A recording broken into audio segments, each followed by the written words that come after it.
I wanted to do a quick video about Stay Wet palettes for gouache specifically. I have posted a bunch of different images of my various palettes over the past few months, and you've seen me using different palettes in my videos, and I've been getting more and more questions and requests for what's the best palette, like can I clarify what I'm talking about when I'm like showing the different palettes and how to set them up. So that's what today is about. Some of you might be wondering, what is a Stay Wet palette? It's essentially just a box. It's an airtight container in which you place a wet sponge and oftentimes a piece of palette paper. You pour your paint onto the palette paper and you can mix and then close the lid between sessions and the paint doesn't dry out. There's many different configurations available out there, but I'm going to talk about ones that I've personally used. I originally started with the Masterson Stay Wet palette because I was using oil and it was the biggest one I could find at the time. And it is a larger Stay Wet palette. I actually bought a glass cutting board, like in the kitchen cutting board, and inserted it into that. And I put a gray sheet of paper underneath, which helped me see the colors better as I was mixing. And then if I was using it for acrylic, it actually comes with a sponge and palette paper. There are many different sizes of Stay Wet palettes as well. There's little ones that, you know, if you have tight space on your desk, or maybe if you're traveling, you want something that's more compact. I tend to use one that's more this size because I like a bit of mixing space, or at least area to put lots of different colors. And sometimes I do two sets of colors next to each other and compare them while I'm doing swatches. So it's just nice to have that little extra space. Depending where you live, there are probably many different price ranges for Stay Wet palettes. So I don't want to go into that side of things. You just have to kind of do some research and find out what works for you. The main reason I like these is because of the longevity of the materials. So I'll talk about that next. The materials you need for a Stay Wet palette are pretty simple. It's basically a very thin sponge, and it comes like this in the package usually. It's protected from the elements so that it doesn't absorb water while it's transported. And when you open the package and you use the sponge and then let it dry out between sessions, it sometimes looks like this. Yeah, a bit wacky, but it can reabsorb water and work just fine. And I've been using the same sponges for a few years now, so you don't have to constantly buy new sponges. What you put on top of the sponge to put your paint and mix on is what changes more often. So each brand is usually going to have their own palette paper, like Masterson that I used to use has their own version, and Redgrass has their own version, and it's pretty straightforward. One side is glossy, and that's the side that faces up and you put your paint on. The other side is usually matte or something. This one has words on it, so you know what side goes on the bottom. And you place that on top of the wet sponge, and usually that's it. You just start. I have noticed over the years that the palette paper is good for maybe a couple days.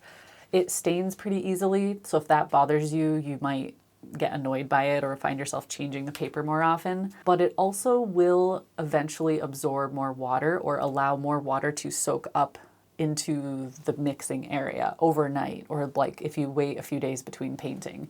So that's one reason I've kind of started to gravitate away from the paper, in addition to the fact that ultimately it's a little more wasteful.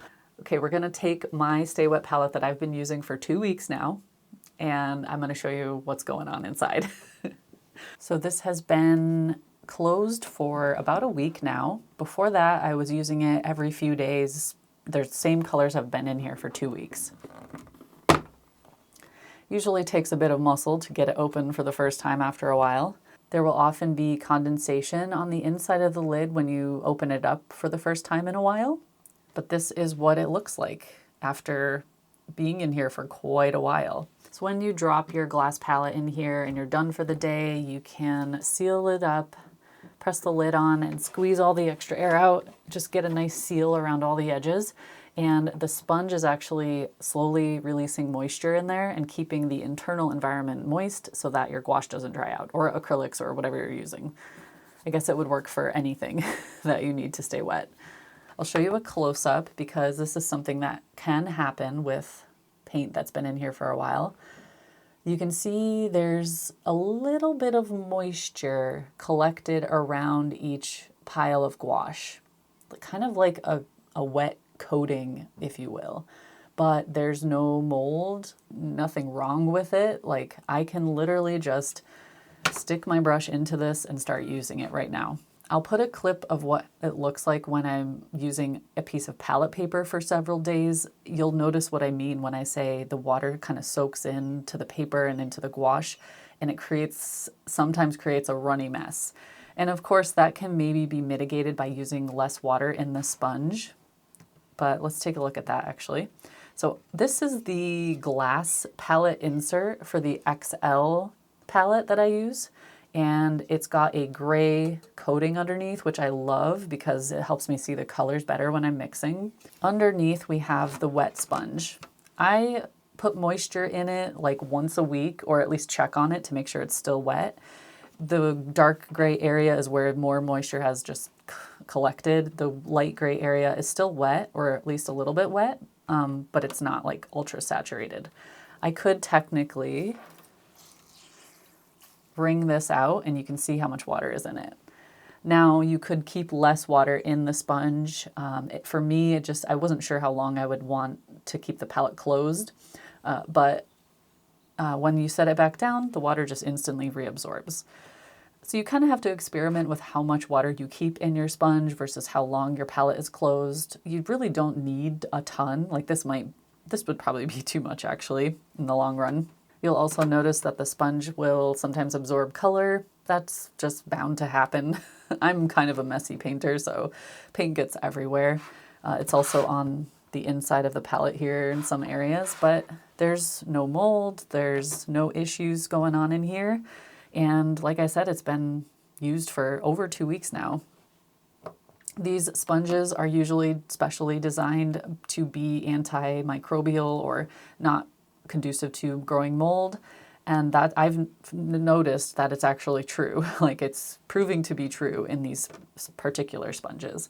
You can try different brands if you're coming across that or have issues with that. Some people have asked, like, why don't you just buy a piece of glass kitchen cutting board and paint the bottom gray? And of course you could do that, but I've found that I really love the quality of this one. So the palette has a little cutout here in the corner so you can easily lift it out. Obviously it's made to fit perfectly in this particular palette, so why not? If you're careful enough with it, like you don't drop it, it will last you your lifetime. You will occasionally have to change out the sponge. Maybe, I actually don't know how long they last because I've been using mine for a few years now. I have let them dry out and re-wet them multiple times. Speaking of which, let's reactivate this one so I can show you what happens when you do that. Here we have one of my water buckets. I'll often do this down in the kitchen, but sometimes I forget and I'm already in my studio and I don't want to leave my studio, so I will just dip it in my water bucket. And it does take a couple minutes to absorb the water. This has been dry for probably a year. This has been in my shelf. This is my old sponge from a past palette.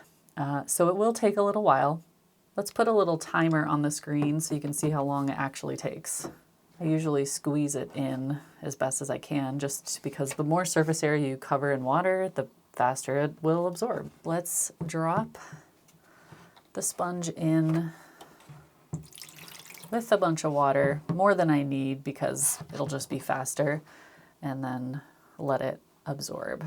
So one thing I've found over time is that if you're letting your sponge dry out, maybe put it in between some wax paper or something and then put it under a heavy book, as long as the book isn't subject to the water, so that it stays flat, because this just happens naturally when the sponge dries. Certain areas will dry faster than others, and then it becomes all wavy like this. So it's a little bit harder to reactivate when you have to keep holding it down into the water at first. We're almost there, and I have almost completely soaked up the water that I poured into the palette. Like, these sponges hold a ton of water, and you definitely don't need as much water as I poured into here.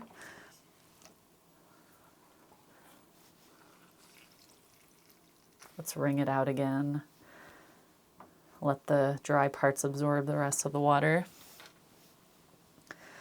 Yeah, we're basically ready to go. So you can see even old sponges can be reused. And I'm not sure what kind of sponge you could buy if you don't want to go with the brand name of your palette. Maybe there are sponges like in the hardware store that would work, but these are just, for me, the best because they fit perfectly and they last seemingly forever. All right, so I have completely soaked up all that water and you can see it is basically ready to go. There's still way too much in here, so what I would do is squeeze. And now we are good. So we could either put palette paper on top of this or one of the glass palettes. I also have various sheets of plastic that come in different palettes or pochade boxes that I will sometimes mix on and just drop them in here between sessions, and then the next day I can take this outside with me and paint. I also want to show you a couple of my other travel Stay Wet palettes, although they are very different because they don't have a sponge or paper inside. I guess you could cut a sponge and little pieces of palette paper to fit these. I haven't tried that, but the purpose of these are just to be extremely lightweight and portable. They're literally just like pieces of molded plastic. This is the Guerrilla painter brand, and it just pops open, and it's just a big open mixing space inside. It does stain over time because it's plastic, but there's ways around that.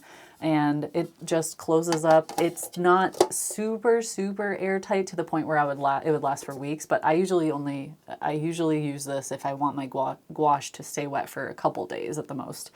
And again, because I paint outside a lot, like I'll often take out my portable painter and have this as a companion palette or to extend my mixing space. So I can paint with this, the gouache is in here, and then use this as extra space, close it all up, pop it in my backpack and go. Can change locations and keep using the mixes, which is really convenient. If I'm not hiking, so like if I'm driving to a location, I can carry more stuff. I will keep one of the Stay Wet palettes in my car, and between sessions, I'll pop this in the Stay Wet palette and close the lid. It's a little overkill, but it does keep the gouache a little bit more moist, or at least, you know, no air is going to escape. And it does close completely. So you can see it's pretty thick. This one is the Sienna Plein palette, and this one fits inside my Sienna pochade box, which I used way more often back when I did oils outside, but I now and then will take it out for gouache or something, or acrylic gouache especially. But if I'm just using regular gouache or even watercolor, this is a really nice option because it has all of the little wells. It's a little bit more separated, but it's still a nice big mixing space. Technically, you could put little sponges and pieces of palette paper in these two areas. And then the lid closes up. But again, it's not ultra airtight. I would maybe only use it for a couple days at the most, or expect my gouache to be usable for a couple days. But this one is a little bit too wide to fit inside my Redgrass palettes, Stay Wet palettes. It might fit inside one of the larger Masterson Stay Wet palettes because I remember those being pretty big. I think that covers everything, but let me know in the comments if you have questions or if you want to share your method of doing this kind of thing. I know there are lots of DIY versions of this stuff out there, and I love looking at them. We've been talking about it in my Discord server lately. It's really fun to see all the creativity out there for Stay Wet palettes. But otherwise, I will see you all again soon for another video. So take care, and I'll see you again soon. Bye. As soon as I start recording, my little helper shows up. Oh, no. Okay. He's just testing the microphone, right? He's got to test it.